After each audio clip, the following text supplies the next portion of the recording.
सभी माननीय पत्रकार बंधुओं, भाई एवं बहनों,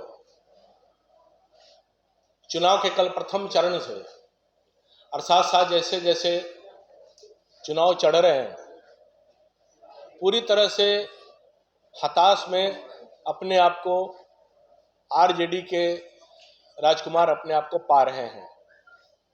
तेजस्वी यादव के साथ साथ आरजेडी के जितने लोग हैं, इस चुनाव के आने वाले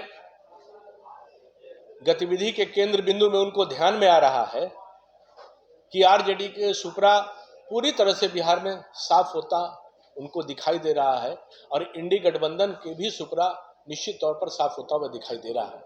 बढ़ते कदम एनडीए के स्पष्ट तौर पर जनादेश के माध्यम से दिखाई देने का भी क्रम प्रारंभ हो गया है। आपको ध्यान में होगा कि दलितों के किस प्रकार से अपमान, अनुसूचित जाति का अपमान जो करने की फितरत आरजेडी के प्रारंभ से रही है, वो तो लालू यादव के समय रहा ही है, राबड़ी जी के भी समय रहा है और श्रीमान तेजस्वी यादव भी उसी कंटिन्यूटी में आगे बढ़ने का काम कर रहे हैं। वो इस बात का परिणाम है कि जिस प्रकार से उनके मंच पर माननीय चिराग पासवान जी के मां के बारे में अभद्र टिप्पणियां की गई, फिर भी किसी प्रकार का कोई स्पष्टीकरण उनके कार्यकर्ताओं के द्वारा पूछने का भी जहनत उठाने का काम तेजस्वी यादव ने नहीं किया। यह इस बात का परिणाम है कि उनके मन की मानसिकता क्या है, क्योंकि ध्यान में है कि जिस प्रकार से श्रीमान लालू प्रसाद यादव भी माननीय स्वर्गीय रामविलास पासवान जी के ऊपर अभद्र टिप्पणियां किया करते थे, वो भी ध्यान में है कि सदन में उनकी माता राबड़ी देवी जी भी समधिन ज्योति जी के ऊपर किस प्रकार से चप्पल निकालकर अभद्र टिप्पणियां करने का काम की थी। और आपको ध्यान में होगा कि कल जमुई में मांझू समुदाय के द्वारा आरजेडी के कार्यकर्ताओं के द्वारा क्या करने का काम कैसे किया गया था। तो आज इस बात का स्पष्ट रूप से है कि आरजेडी के लोग दलित समुदाय को किसी भी तरह से अपने आप को समाहित करने के लिए बर्दाश्त नहीं कर पा रहे। जब उनको लगा कि यह पूरा चुनाव जो है अगड़े पिछड़े के नाम पर करके बांटने का प्रयास किया करते थे, अब वो स्पष्ट रूप से दिखाई दे रहा है कि कमंडल भी इन्हीं के हाथ में है, मंडल भी इन्हीं के हाथ में है। क्योंकि ये भी ध्यान में है कि जिस प्रकार से आरक्षण के विषय पर आरजेडी के नेताओं ने बिल फाड़ने का काम किया, तत्कालीन उस समय के सुरेंद्र यादव सांसद भी माननीय अडवाणी जी के द्वारा जब उस समय बिल के भी जो सदन के अंतर्गत हुआ था, कैसे आरक्षण को बिल को फाड़ने का काम किया गया था। ऐसे बहुत सारे उदाहरण हैं। जब जब सत्ता में रहे तो कभी आरक्षण देने के काम पे तो दूर रहा है, कभी इस विषय पर अपने कदम बढ़ाने का प्रयास भी उन लोगों ने नहीं किया। यानी कि अगड़े पिछड़े के नाम पर बांटने का जो प्रयास उनका रहा है वो पूरी तरह से विफल रहे हैं। अब ये चाहते हैं कि दलितों के अपमानित करके किसी भी ढंग से कुछ विषय को आगे बढ़ पाए, जो संभवतः आगे बढ़ने का काम नहीं हो पा रहा। दबंगों से प्यार, दलितों पे अत्याचार, नहीं चलेगा यह दोहरा विचार। गालीबाज, खूंखार, महिला पर करता है अत्याचार, वही है तेजस्वी का असली यार। यह पूरी तरह से इन शब्दों का चरितार्थ है कि जिन जिन मानसिकता को उजागर करते हुए आगे बढ़ाने का काम कर रहे हैं। आपको ध्यान में होगा कि उनके नेता तत्कालीन सांसद भी रहे, जो फिर कभी नहीं बन पाए।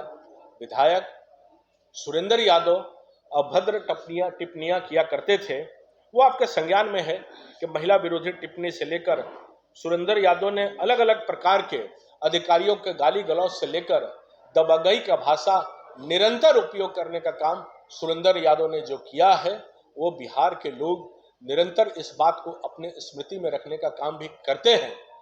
क्योंकि उनकी दबंगई, अत्याचार, यह आरजेडी का शब्दों का बोलबाला है, यह आरजेडी का कर्तव्यों का बोलबाला है। आरजेडी इन्हीं चरितार्थ पर अपने आप को आगे बढ़ाने का काम करता है, क्योंकि वह समानतावादी जो विचार इनके हैं, ये सब आगे बढ़ाने का काम करते हैं।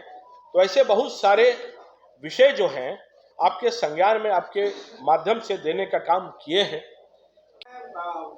अररिया में और प्रशांत किशोर ने इस पर कटाक्ष किया है कि 2015 का डर, जो हार का डर भुला नहीं पा रहे हैं, कटिहार में आ रहा है। कटिहार में आज वो कौन सा हार की बात कर रहे हैं? आज जनता हार पहनाने को तैयार है, यानी कि फूल की माला पहनाने को तैयार है।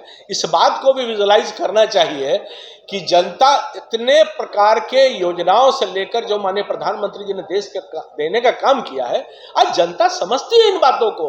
आज जनता को कोई बरगला नहीं सकता है कि पॉलिटिकल रीजन में कुछ भी अपने आप को अवेकनिंग करने का काम करे, पर अवेकनिंग स्थिति में जनता है, वो जानती है कि कोई भी निर्णय करेंगे वो देश के पक्ष में रहेगा, देश के हित में रहेगा। राहुल गांधी चुनाव प्रचार के लिए भरपूर आ रहे हैं।